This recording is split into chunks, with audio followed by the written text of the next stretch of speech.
Hello. Good evening. We are 1 minute early tonight. Good for us. Yay for us. Do we mention the title? No. Do you notice anything odd? Well, if you're listening to the podcast and no one's here yet, so no one's noticing. Okay. Anyways, tonight on the agenda, we have no questions to answer. So that means that you will have to ask us questions. Oh, I thought I could just get on a monologue. Pretend I was Hamlet and just go on about the readiness is all. Yes, go for it. But because before this call, we were brainstorming, we were like, we have no questions. So what are we going to talk about? And I have to find that quote. Oh, yes, find that quote because that was brilliant. We have a good quote to share, which I hope I can find. Oh, I found it. Okay. So we're going to share a Christine Traurig quote. We're going to talk about shoulders. We're going to talk about Stefan. We're going to talk about training scale masterclass. We're going to talk about being grateful. We're going to talk about 30 days to round. Hi, Stacy. Hi, Kate. Hi, Betsy. Everyone's here from our Dream Circle people. Messi says hello. He's helping out tonight. Hi, Hannah. Good to see you. Herman's getting mauled by Messi. Okay, so first things first. What should we talk about first? Stefan? We had Stefan come on Monday to give lessons, which was very fun. I rode Kensington. What I like about riding with Stefan is that he's very methodical and calm in the way that he teaches. Like he never gets excited, which is certainly a skill I could develop because I don't have that in the slightest. It's just very thoughtful, very calm. I think my biggest takeaway with Kensington is that he needs to be more in front of the leg. And that's such a hard thing, especially when you're working on the piaffe and the pirouettes, because I start trying to help him too much. Right. And it's in front of your leg in a subtle way, not that explosive thing that he'll go. He goes. But one thing that Stefan said that was interesting was that he said, if he gets behind me and I have to correct him, that I should do the correction 2 or 3 times before I bring him back. So for example, if I'm bringing him back to the piaffe and he quits, because I kind of let him quit, right? Then I need to push again, maybe push again, and then come back. Because sometimes the first time I push him forward, it's he doesn't give me 100% or he doesn't take it totally seriously. And it all goes back to that, that he doesn't want me to be supporting him, let him make the mistake, then push him again. So I think it's basically transitions within the gait. Yeah. Go, come back is a correction. But being able to really keep your legs long, your heels down, your legs long, and be able to collect your horse, bring your horse back onto the spot, whether it's for a pirouette canter or a piaffe, that is the hardest part, but also really amazing. And then I was so proud of Kensington because we got 11 one-tempies, which is very exciting because the changes were super hard to teach on Kensington. Remember when you were ready to sell him? Yeah, because I couldn't collect the canter. He had 4 legs. Yeah.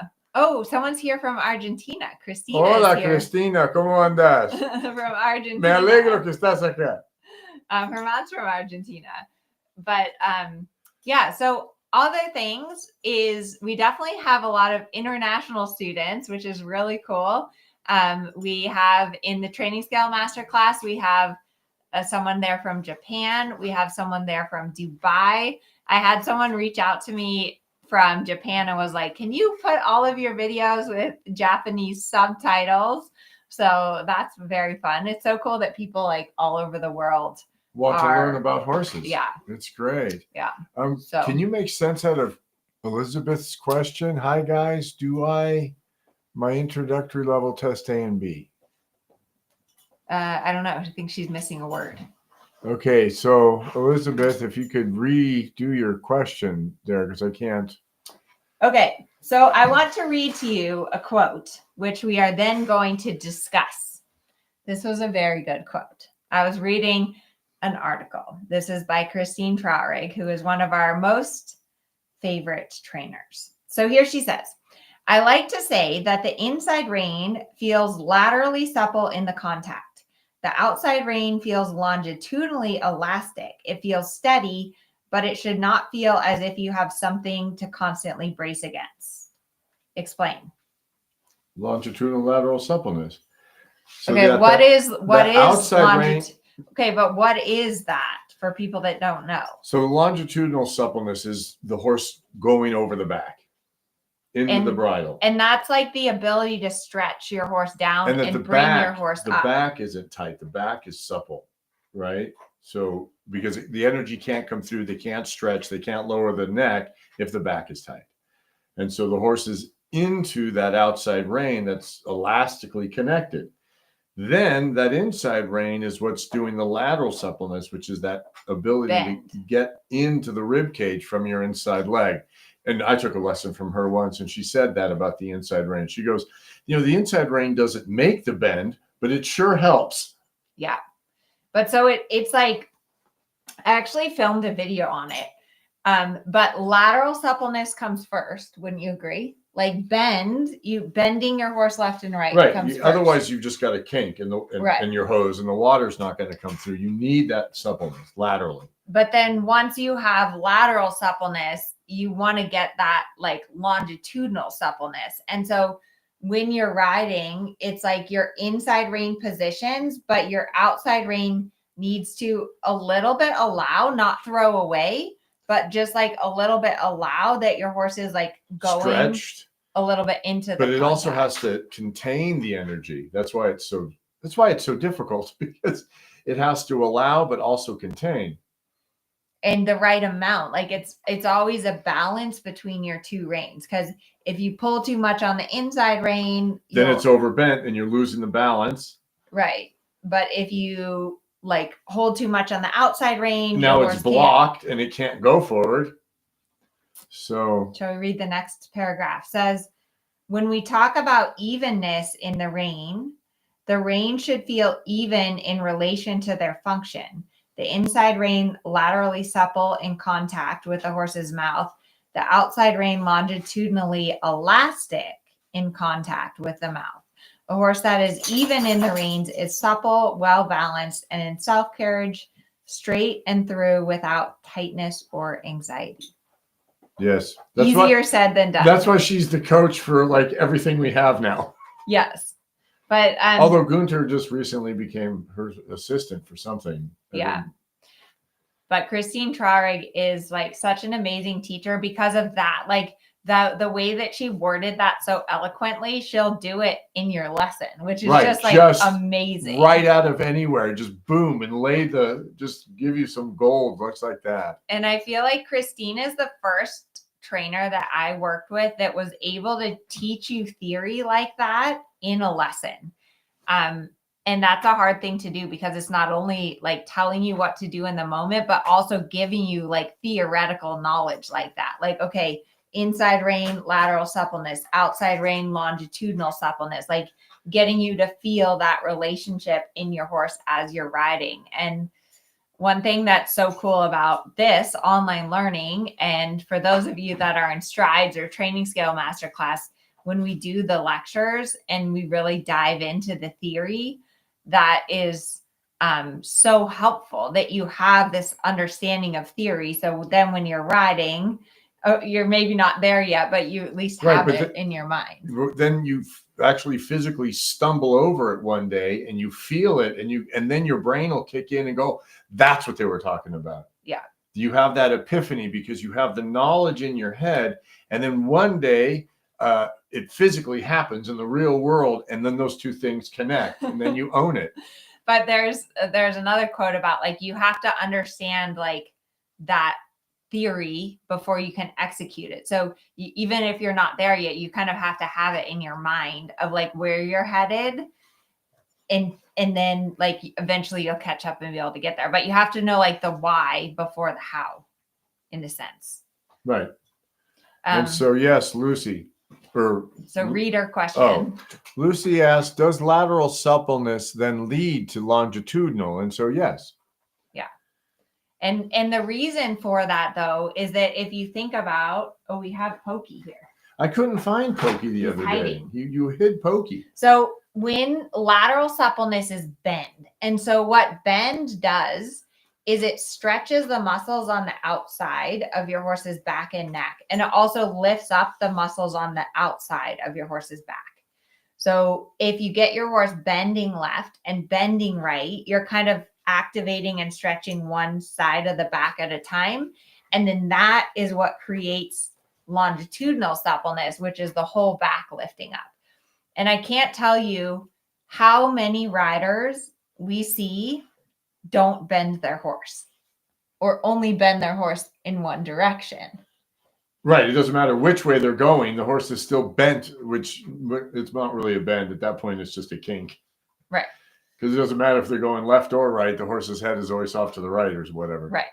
And that's because every horse has a hollow side and a stiff side.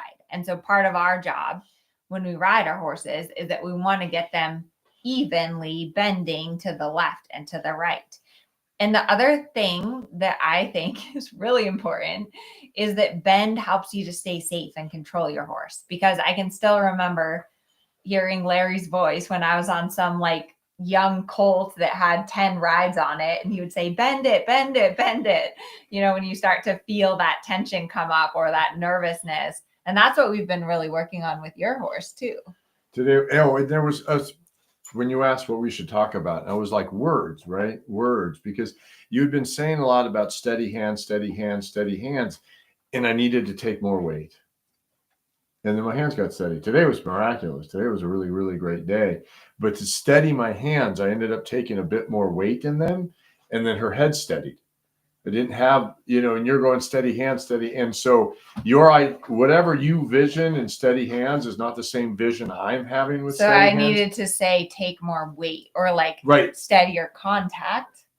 Anyway, whatever. Your word wasn't making the image in my mind.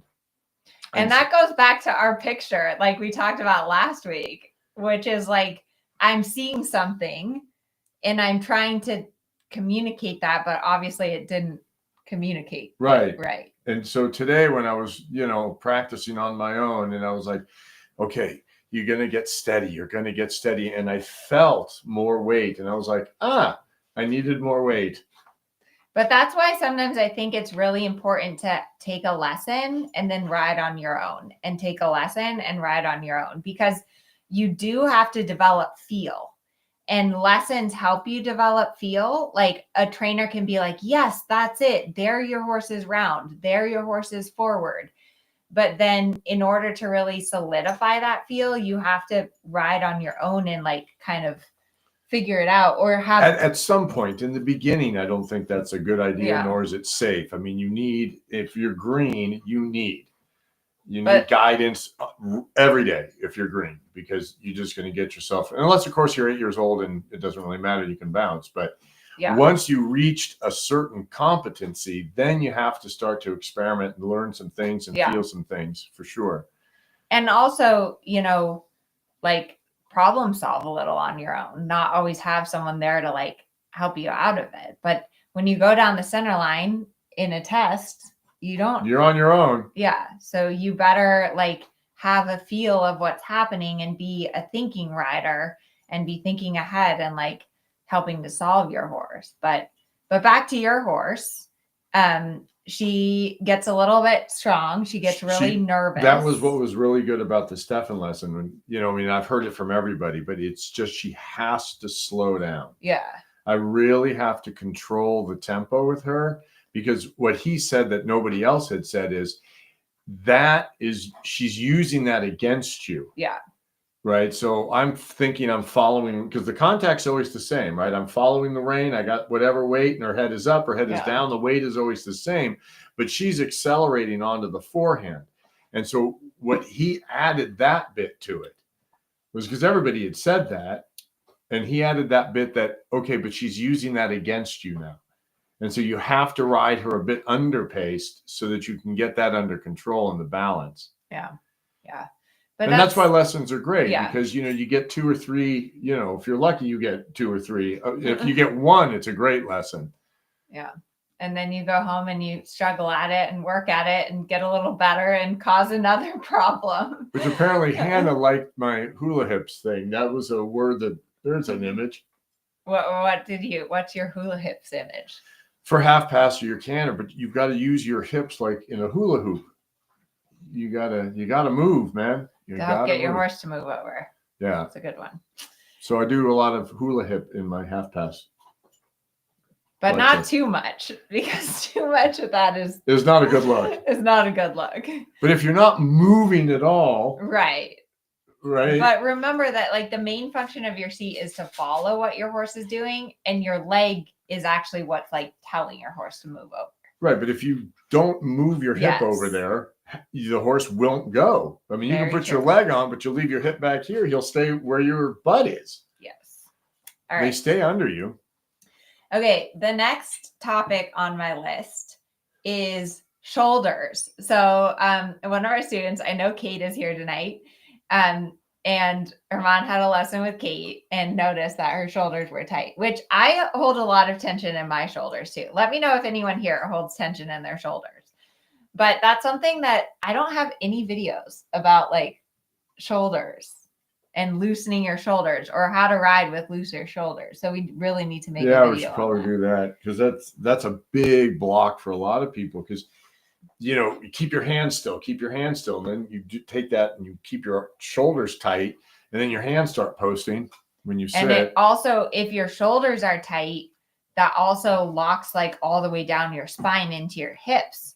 So sometimes if you're like bouncing, or if you're not really able to follow your horse, it could be starting in your shoulders. Right, as opposed to starting in your hips. The behavior is the same, but the root cause is different.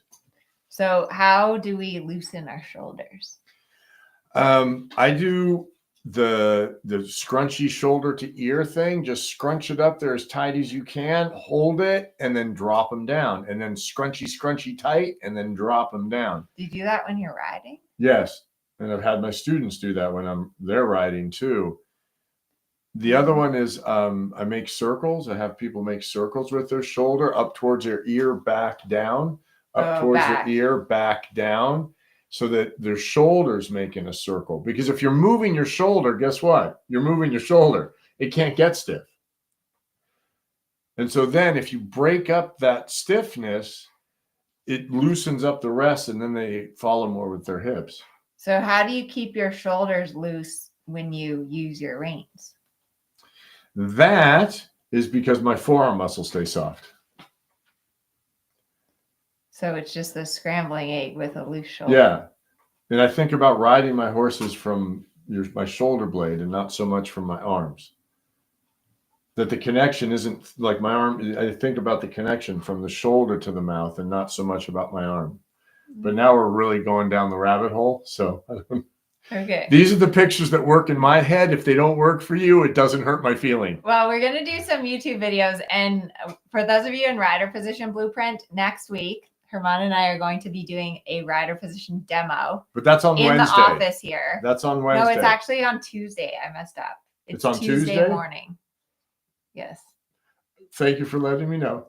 I messed up. Tuesday morning, 8 a.m. We're doing a rider position demo in the office, and we're talking about shoulders, among other things. Okay, our final topic for tonight is a good one. So I have an awesome team, by the way. If you're on my team, you're the best. And so we always like do a little brainstorming in our team meeting. And Jenny on my team was like, we should really do a post or like an email about being grateful for the people that support us in our riding. So I want you all to type in the chat, who is that one person that is like always telling you, buy the horse, take the lesson, go to the show, make the time for it. You love riding. You have such a smile on your face. Because it is really important to recognize those people that support us in our riding and with our horses. It is just such a hard sport, but it's also, I think, for a lot of us, our passion and our joy and what we love doing. So who are you grateful for in my supporting for my horses? Yes. You get 3 guesses. The first 2 don't count. Okay, well, besides me. Yeah. I don't know. There isn't. I mean, sure, I'm grateful for my trainers and all of that, but you're A lot of people say my husband. you're who I lean on. I don't have a husband. Your wife. That's my wife. Stacy says her circle people. I would say like, but it is so important. And that's like, you know, to have someone that's there and that's like supporting you. And I would say it's definitely you. And then also my mom, like at the beginning of my riding career, it for sure was my mom. And I still remember her saying, she was like, the first time you rode a horse, you had like the biggest smile on your face. And she always encouraged me, like I come from a pretty intellectual family, and it was like, oh, you need to go to college, and you like, I did very well in school.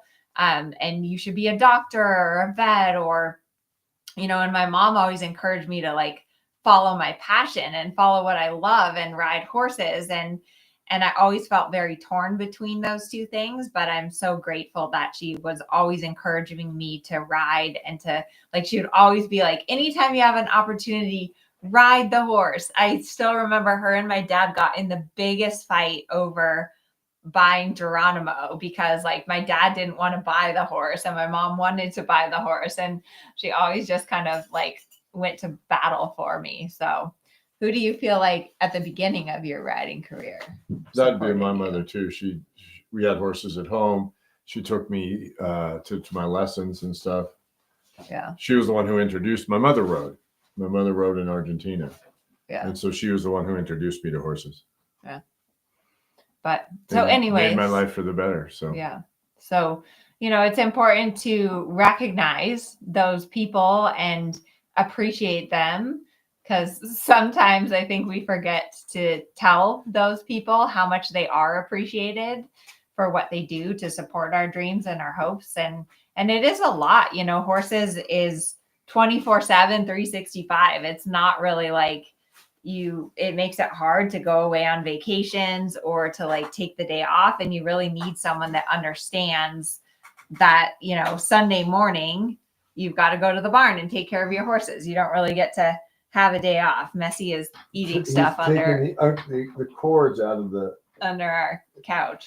Out of the table. Okay, I'm back. So anyways, be grateful for all those people in your life and your horses. Other things coming up is we have 30 Days to Round coming up in September. So that should be a lot of fun. I'm also going to be doing an independent seat webinar on next Sunday, August 10th. I'm headed to Montana this weekend to teach a clinic. I'm leaving tomorrow to go to Bozeman, which Montana is beautiful. So especially this time of year, I went there last summer. So I'm looking forward to that. Although I always hate to leave my dog and my horses and my husband, of course. And we have some training scale masterclass videos to review. So that's the other program we have going on right now, which is super fun. So, alrighty, we're going to review our videos and Messy maybe says goodbye. Tie Messy in his box while we do that.